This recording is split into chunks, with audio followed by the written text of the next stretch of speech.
एक ऐसी 4000 साल पुरानी लैंग्वेज जो आज भी पूरी दुनिया के लिए एक अनसॉल्व्ड पजल बनी हुई है, Indus script. Indus valley civilization 1920 से 1924 के बीच में जॉन मार्शल ने डिस्कवर की थी, बट इस प्रोसेस में बहुत सारे लोग थे। इंडस वैली सिविलाइजेशन को हड़प्पन सिविलाइजेशन या ब्रॉन्ज एज सिविलाइजेशन भी बोलते हैं, बट इंडस वैली सिविलाइजेशन की हिस्ट्री बहुत वास्ट है, तो आज हम सिर्फ बात करेंगे इसकी स्क्रिप्ट के बारे में। तो आर्कियोलॉजिस्ट बोलते हैं कि ये बहुत ही मॉडर्न और एडवांस सिविलाइजेशन थी।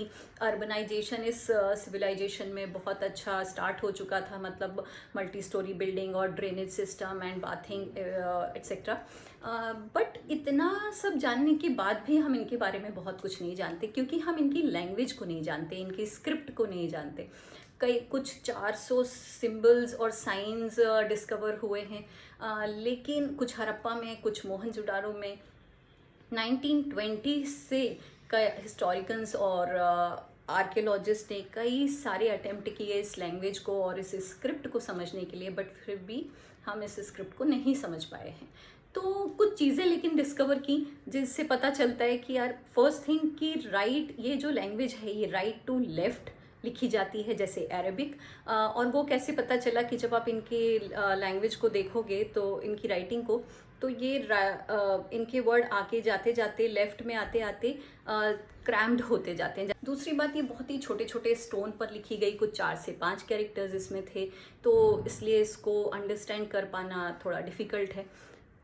तीसरी चीज़, इनका जो ये लिखने का पैटर्न था वो ऐसा था कि ये ऊपर एक टेक्स्ट लिखा होता था इंडस स्क्रिप्ट में, और उसके नीचे एक एनिमल का पिक्चर बना होता था, लाइक उसको यूनिकॉर्न बोला गया, और एक्चुअली तो यूनिकॉर्न शायद एग्जिस्ट भी नहीं करता है।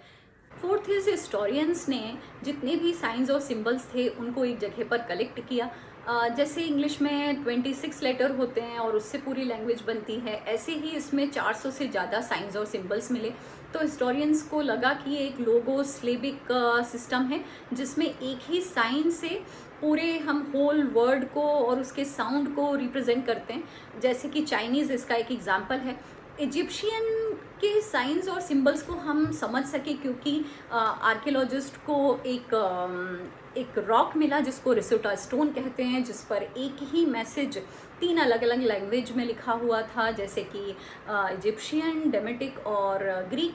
तो ग्रीक लैंग्वेज लोगों को आती थी तो उन्होंने उसको ट्रांसलेट कर लिया, बट इंडस स्क्रिप्ट को समझने के लिए हमें ऐसा कोई रिसोटा स्टोन नहीं मिला, तो हमारे पास कोई बेस नहीं है इस लैंग्वेज को समझने के लिए। साइंस ने एक पैटर्न डिस्कवर किया।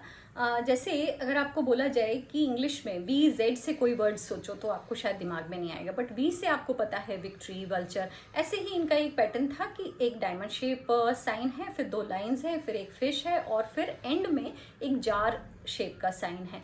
तो एंड में है इसलिए उनको लगा कि शायद ये उसको फुल स्टॉप के जैसे यूज़ करते होंगे। एक और इम्पॉर्टेंट डिस्कवरी हुई कि मेसोपोटामिया में भी इंडस स्क्रिप्ट लिखी देखी गई वहाँ के पत्थरों पर। तो आर्कियोलॉजिस्ट लोगों को लगा कि शायद इनके बीच में ट्रेड होता होगा और ये एक जगह से दूसरी जगह आते जाते होंगे। एक इनका जो पैटर्न था उसमें मेसोपोटामिया की लैंग्वेज में ये जो जार शेप था ये 2 बार लिखा देखा गया, तो ये क्या मिस्ट्री है?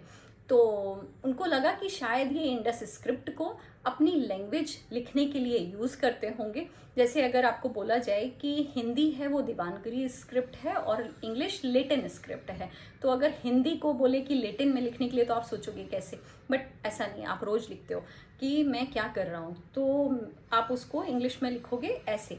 ऐसे ही एक वर्ड है आराम, AARAM, बट एक्चुअली इंग्लिश में ऐसा कोई वर्ड होता नहीं है कि AA से स्टार्ट हो।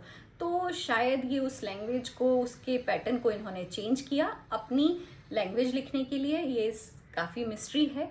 तो आपको क्या लगता है कि अगर हम इंडस स्क्रिप्ट को डिकोड कर पाएँ तो क्या हम इस सिविलाइजेशन के सीक्रेट को समझ पाएंगे? प्लीज़ कमेंट करके बताना।